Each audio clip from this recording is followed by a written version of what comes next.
Hello friends, today we are going to determine the E by M ratio of an electron using Thomson's method. So basically during late 19th century it was almost impossible to determine very small charge or mass of a particle like electron. Even the imagination of electron as an individual particle was not clear. J.J. Thomson in his famous cathode ray experiment found that the E by M ratio of these cathode rays remains the same irrespective of the cathode, anode, the gas present and the applied voltage. So it was supposed that this is something, a fundamental particle which is present in all the materials. So this is a very simple experiment in which there is one cathode anode setup, out of which because of thermionic emission electron beam can come out which can strike the fluorescent screen in front of it. Later we can change the path of this electron beam using two parallel electric plates, and we also know the fact that if we apply a magnetic field in a particular direction, then we can apply an opposite force on this beam such that this beam come back to its original path. So in this way we have balanced electric and magnetic forces on this electron beam. Based on this phenomena and keeping in mind some geometry of this apparatus, we derived this formula. So in this formula the ratio E by M can be derived, and you can observe that these quantities capital L and small d, they are just apparatus related constants. So other than these, the applied voltage, applied magnetic field and the deflection of the beam on the screen, these are the important parameters you need to observe to perform this experiment. This experiment can be performed in 4 simple steps. Step number 1, arrange the setup such that your apparatus become free from the Earth's magnetic field, because Earth's magnetic field can also change the direction of your electron beam. After that we are going to apply an electric field and vertically displace the electron beam. Thereafter we will apply a magnetic field which will nullify the effect of electric field,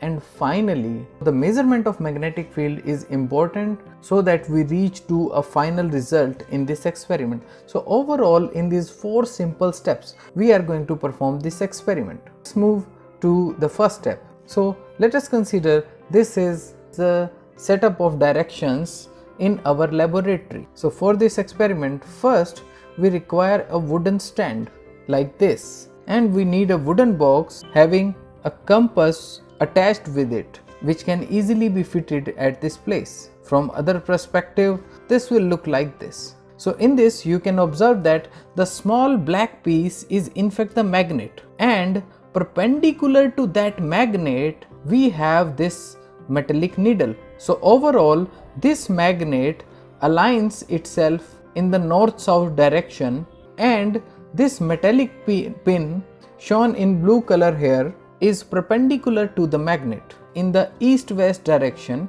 Now we need to set up the arms of this wooden bench in the east-west direction. So rotate this bench up to when the arms of this bench become parallel to this metallic needle shown in blue color in this compass box.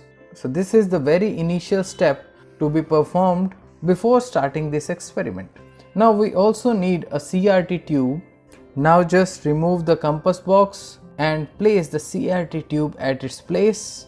Let's just change the perspective to have a better view of this. Now we are going to connect this to its respective power supply. As we switch on the power supply, you will find a colored dot on its screen. So this dot is not always perfect. To make it small and a sharp dot, we can use these knobs of intensity, focus and X shift to set this colored spot at the center of the CRT screen. After that we can apply some voltage on the electric plates, and we will find that this colored spot has moved up because of this applied voltage. Now in the third step, we are going to apply magnetic field to nullify the effect of electric field. So we are going to take two bar magnets and place them at both of its arms at equal distance from the center. This white dot on this red bar magnet represents north pole, from which the magnetic lines come out. So we are going to place it in such a way such that one north and one south are facing towards the center. Now we can observe the position of the magnet from the center and can note down all these values in this table. So first of all, we can use three different deflecting voltages for which three different spot deflection Y measurements will come out. Then just multiply them and write them in the next column of the table. Finally, we measured the distance of magnets from the center.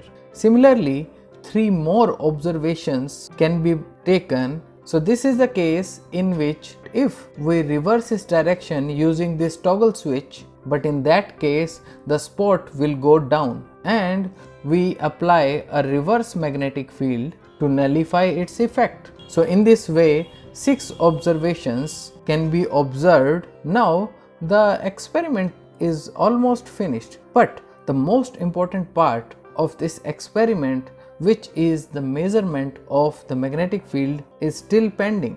So now in the fourth step, we are going to measure this magnetic field.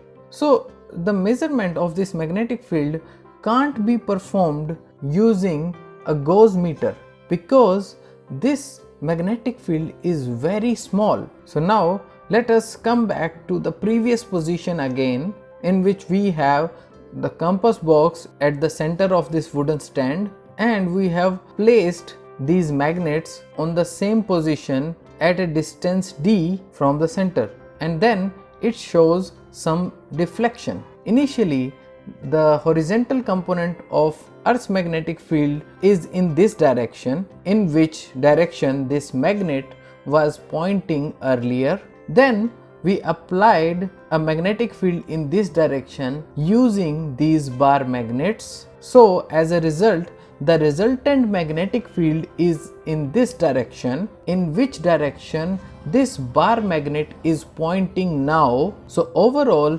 this bar magnet turned by an angle theta. By simple geometry, we can conclude that the tan theta of this horizontal component of Earth's magnetic field is the applied magnetic field.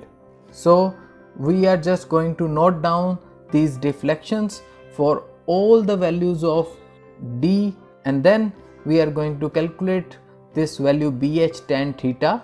The value of BH varies geographically. To know the value of BH at your place, you can check it through internet, or you can use the table given your lab manual. Now you need to know some other simple quantities like this capital L, small l and small d, which usually are given with the apparatus, and the BH you can get it from the internet or your lab manual. And finally, using this formula, we can calculate the value of E by m. In this way, we are going to calculate 6 values of E by m, and finally, to get an accurate value, we can calculate its mean. In this way, this simple experiment can be performed. Now we know the standard value of E by m ratio for an electron, which is minus 1.76 into 10 to the power 11 coulomb per kilogram. So in this way, we can also find the percentage error in this experiment by using this formula. Isn't it a very simple experiment? Just if you know some key points to perform it well. Hope you like this video. If you like this, please don't forget to like, share and subscribe. Take care and have a very good day.